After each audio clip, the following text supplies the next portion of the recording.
ଦେଖନ୍ତୁ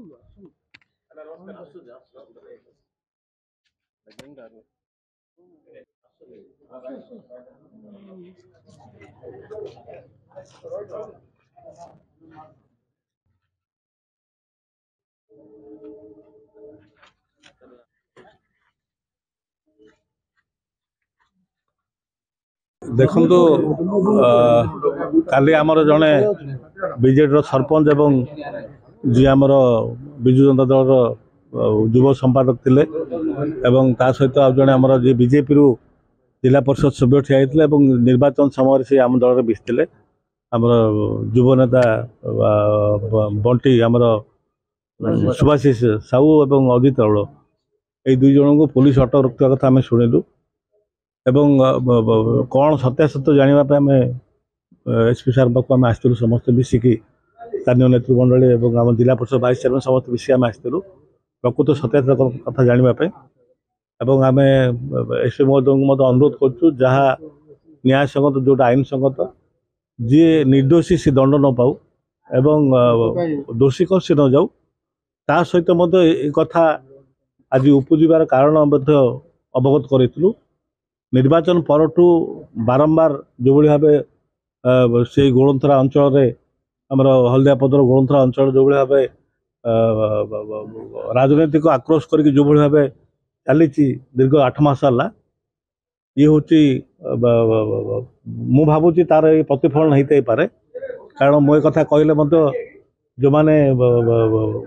ଏ ପ୍ରକାର କାମ କରୁଛନ୍ତି ତାଙ୍କୁ ଯଥାର୍ଥ କଲା ଭଳିଆ ହେବ ତେଣୁ ମୁଁ ତାକୁ ନିନ୍ଦା କରୁଛି ଏ କଥାକୁ ଏ ଘଟଣାକୁ ମଧ୍ୟ ମୁଁ ନିନ୍ଦା କରୁଛି ଯାହା ହେଲେ ବି ଆଇନକୁ ହାତକୁ ନେବା କଥା ନୁହଁ କିନ୍ତୁ କେଉଁଠି ନା କେଉଁଠି ଦେଖାଯାଉଛି ବିଜେପିର ଯେଉଁମାନେ ଅଛନ୍ତି ସ୍ଥାନୀୟ କର୍ମୀମାନେ କିମ୍ବା ନେତୃମଣ୍ଡଳୀ କିମ୍ବା ତାଙ୍କର ଅସାମାଜିକ ଲୋକମାନେ ଯେଉଁମାନେ ଅଛନ୍ତି ସେମାନେ ବାରମ୍ବାର ଏଭଳି ଅଘଟଣ କରୁଛନ୍ତି ଏବଂ ପୂର୍ବରୁ ଏଇ ଆମର ଯିଏକି ସୁଭାଶିଷ ସାହୁ ତାଙ୍କ ଘରେ ମଧ୍ୟ ବୋମାଡ଼ିକି ହେଇଥିଲେ ଏବଂ ତା ପୂର୍ବରୁ ତାଙ୍କ ଘରେ ପଶିକି ତାଙ୍କ ଅଫିସରେ ପଶିକି ତାଙ୍କୁ ଆଟାକ୍ କରିଥିଲେ ଏବଂ ନିର୍ବାଚନ ସମୟରେ ମଧ୍ୟ ଅଜିତ ରାଉଳ ନାଁରେ ମଧ୍ୟ ଫଲ୍ସ କେସ୍ ଦିଆଯାଇଥିଲା ତେଣୁ ଆର ଠିକ୍ ପ୍ରକୃତ ଇନକ୍ୱାରି କରି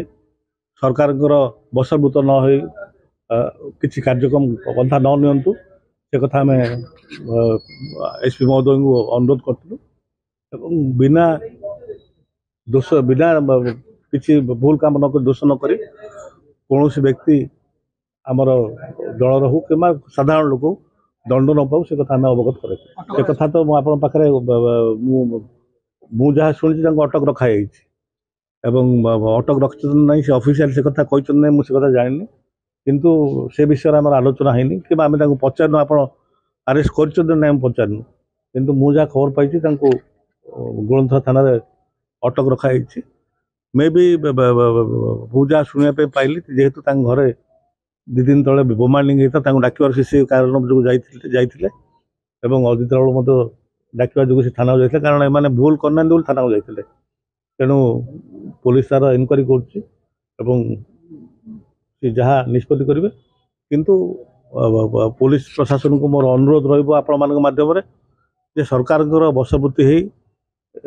କୌଣସି ପ୍ରକାର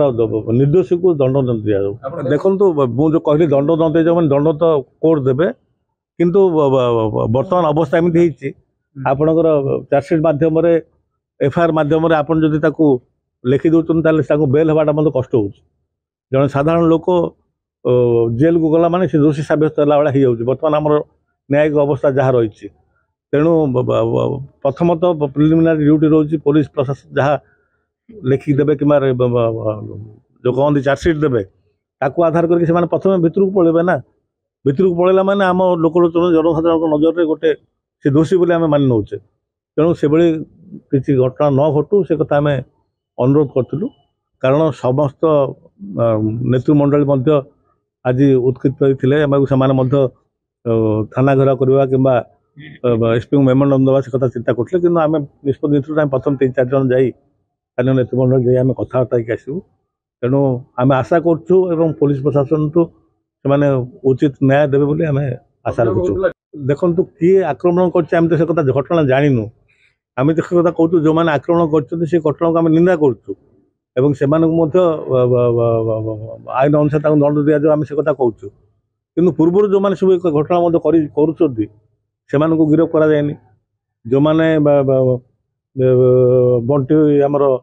ସୁଭାଷିଷ ସାହୁଙ୍କ ଘରେ ବୋମାଡ଼ିଂ କରିଥିଲେ ତାଙ୍କୁ ପିଆର ବଣ୍ଡରେ ଛାଡ଼ି ଦିଆଯାଇଛି। ସେତେବେଳେ ଅବଶ୍ୟ ଆମର ବର୍ତ୍ତମାନର ଏସ୍ପି ମଧ୍ୟ ନଥିଲେ, କିନ୍ତୁ ଏମିତି ବହୁତ ଘଟଣା ହେଇଛି ଯେଉଁଠିକି ଆପଣ ଦେଖିଥିବେ ସୋସିଆଲ ମିଡ଼ିଆରେ ବାଡ଼େଇକି ଲୋକଙ୍କୁ ବାଡ଼େଇକି ତାକୁ ଭାଇରାଲ କରାହେଇଛି। ଏବଂ ସରକାର ଆଜି ଆସିଛ ବୋଲି ଏତେ ଉତ୍ପାତ ହେବା, ଏତେ ମାନେ ଗୋଟେ ଆଇନ ଶୃଙ୍ଖଳା ପରିସ୍ଥିତି ତିଆରି କରିବା ଠିକ୍ ନୁହଁ। ତେଣୁ ଆଇନ ଶୃଙ୍ଖଳା ପରିସ୍ଥିତି ଆଗକୁ ମଧ୍ୟ କିନ୍ତୁ ନ ଉପୁଜୁ, ପୋଲିସ ତା କାମ ଠିକ୍ରେ କରୁ, ଏ କଥା ଆମେ ଅନୁରୋଧ କରୁଛୁ। ନାଇଁ ଆଜ୍ଞା ଦେଖନ୍ତୁ, କିଏ କାହାକୁ ମାରିବ ଏଟା ରାଜନୈତିକ ଆକ୍ରୋଶ କେମିତି ହେବ? କିନ୍ତୁ ସୁଭାଷିଷ ସାହୁଙ୍କ ଘରେ ଯେଉଁଟା ପଶିଥିଲେ ସେଇଟା ରାଜନୈତିକ ଆକ୍ରୋଶ। ବର୍ତ୍ତମାନ ଯେଉଁମାନଙ୍କୁ ମାଡ଼ ଖାଇଛନ୍ତି ମୁଁ ସେମାନଙ୍କୁ କିଏ ବି ଜାଣିନି, କିଏ ମାରିଛନ୍ତି ସେମାନଙ୍କୁ ମୁଁ ଜାଣିନି, କିନ୍ତୁ ଏ ଘଟଣାକୁ ମୁଁ ନିନ୍ଦା କରୁଛି। କୌଣସି ପ୍ରକାର ମଧ୍ୟ ଆଇନକୁ ହାତକୁ ନେବା କଥା ନୁହଁ। ମୁଁ ବାରମ୍ବାର ଏ କଥାକୁ ଦୃଢ଼ତା ସହିତ କହୁଛି। ମୁଁ ଆକୁ ଘଟଣାକୁ ନିନ୍ଦା କରୁଛି, କିନ୍ତୁ ଆକୁ ରାଜନୈତିକ ଆକ୍ରୋଶ ବୋଲି ମୁଁ କହିପାରିବି ନାହିଁ। କିନ୍ତୁ ଯେଉଁଠି କାଲି ଆମେ ଶୁଣିବା ପାଇଁ ପାଉଛୁ ସ୍ଥାନୀୟ ଯିଏ ବିଧାୟକ ଅଛନ୍ତି, ଯିଏ ବର୍ତ୍ତମାନ ମନ୍ତ୍ରୀ ଅଛନ୍ତି, ସିଏ ଆସିବା ଦ୍ୱାରା ଆମ ଭିତରେ ଗୋଟେ ଗୁଞ୍ଜରଣ ସୃଷ୍ଟି ହେଉଛି। ସିଏ ପ୍ରେସର କରିକି କାଳେ ଏମାନଙ୍କ ନାଁରେ ମିଥ୍ୟା କେସ୍ ଲଗାଉନାହାନ୍ତି ତ, ପୋଲିସକୁ ପ୍ରଭାବିତ କରୁନାହାନ୍ତି ତ, ସେ କଥାଟି ମନ ଭିତରେ ସନ୍ଦେହ ଆସୁଛି। ତେଣୁ ଅପୋଜିସନ ହିସାବରେ ଏବଂ ଆମର ଯେହେତୁ ସେମାନେ ଆମର ପିଲାମାନେ, ତେଣୁ ତାଙ୍କୁ ପ୍ରତି କିଛି ଅନ୍ୟାୟ ନ ହେଉ ସେଥିପାଇଁ ଆମେ ସମସ୍ତେ ମିଳିତ ଭାବେ ଆସିଥିଲୁ ଅନୁରୋଧ କରିବା ପାଇଁ ଯେ ପ୍ରକୃତ ଯାଞ୍ଚ କରାଯାଉ, ପ୍ରକୃତ ଯାଞ୍ଚ କରିକି ତାର ଉଚିତ ପଦକ୍ଷେପ ନିଆଯାଉ। ଆମେ ଆଉ ଦୁଇ ଲୋକକୁ ପଚରା ପଚରି କରୁଛୁ, କେତେ ଦୂର ସତ, ତାଙ୍କର କେତେ ଦୂର ଇନଭଲଭମେଣ୍ଟ ସେ ସବୁ ଆମେ ଭେରିଫିକେସନ୍ କରୁଛୁ। ଯେ ଯେତେକି ତାଙ୍କ ବିରୋଧରେ ଏଭିଡେନ୍ସ କିଛି ଏବେ ଆସୁଛି ତାକୁ ନେଇକି ଆମେ ଆଉ ଆଗକୁ କାର୍ଯ୍ୟାନୁଷ୍ଠାନ କରିବୁ। ଯାହା ଅଗେନଷ୍ଟରେ ଯେଉଁ ଭୁଲ ବାହାରିବ ସେ ଅନୁଯାୟୀ ତା ଉପରେ କାର୍ଯ୍ୟାନୁଷ୍ଠାନ ନିଶ୍ଚୟ କରାଯିବ। ତଦନ୍ତରେ ଯାହା ଜଣାପଡ଼ିଛି ସେ ସ୍ପାଟ୍ରେ 4 ଲୋକ ଥିଲେ, 2ଟା ବାଇକ୍ରେ ଆସିଥିଲେ, 3 ଲୋକ ସେ ହାଣାହାଣି କରୁଛନ୍ତି। ସେ ହାଣାହାଣି ପରେ ଯେଉଁମାନେ 3 ଲୋକ କରୁଥିଲେ ସେମାନଙ୍କୁ ଆମେ 24 ଘଣ୍ଟା ଭିତରେ ତାଙ୍କୁ 12 ଘଣ୍ଟା ଭିତରେ ତାଙ୍କୁ ଧରିଥିଲୁ ପୋଲିସ। ତାପରେ ଯିଏ ବାଇକ୍ରେ ଜଣେ ଆସିଥିଲା ସେ ବର୍ତ୍ତମାନ ସୁଦ୍ଧା ସେ ଫେରାର ଅଛି, ତାକୁ ଏବେ ବି ଆମେ ଖୋଜୁଛୁ। ଆଉ ଯେଉଁ ଲୋକ ତା ପଛରେ ତାଙ୍କର କିଛି ଇନଭଲଭମେଣ୍ଟ ଆମକୁ ଏଭିଡେନ୍ସ ଯେହେତୁ ଆସିଲା ସେମାନଙ୍କୁ ଆମେ ବର୍ତ୍ତମାନ ପଚରା ପଚରି କରୁଛୁ। ଆହୁରି ବି ଆମେ ତଦନ୍ତ ଏବେ କଣ୍ଟିନ୍ୟୁଅସଲି କରୁଛୁ। ଯେଉଁ ବିଶେଷରେ ଯେତେ ଦୂର ଆମକୁ ଏଭିଡେନ୍ସ ମିଳିବ ସେ ଅନୁଯାୟୀ କାର୍ଯ୍ୟାନୁଷ୍ଠାନ କରିବ। ତାଙ୍କର କିଛି ଅଭିଯୋଗ ଦେଇଥିଲେ, ତାଙ୍କର ଗୋଟେ ଏଫଆଇଆର ଯେଉଁଟା ବାମାଣିରେ ହେଇଛି ସେ ବିଷୟରେ ବି ସେମାନେ କହୁଥିଲେ। ଆମେ ସେ ବିଷୟରେ ବି କିଛି ସିସିଟିଭି ତଥ୍ୟ ପାଇଛୁ, ସେଇଟା ବି ଆମେ ତଦନ୍ତ କରୁଛୁ। ସେ ବିଷୟରେ ବି ଯାହା ଇନଭଲ୍ଭ ଅଛି ଆମେ ଖୁବ୍ ଶୀଘ୍ର ତାକୁ ବି ଆଇଡେଣ୍ଟିଫାଇ କରିବୁ, ତା ଉପରେ ବି କାର୍ଯ୍ୟାନୁଷ୍ଠାନ କରିବୁ।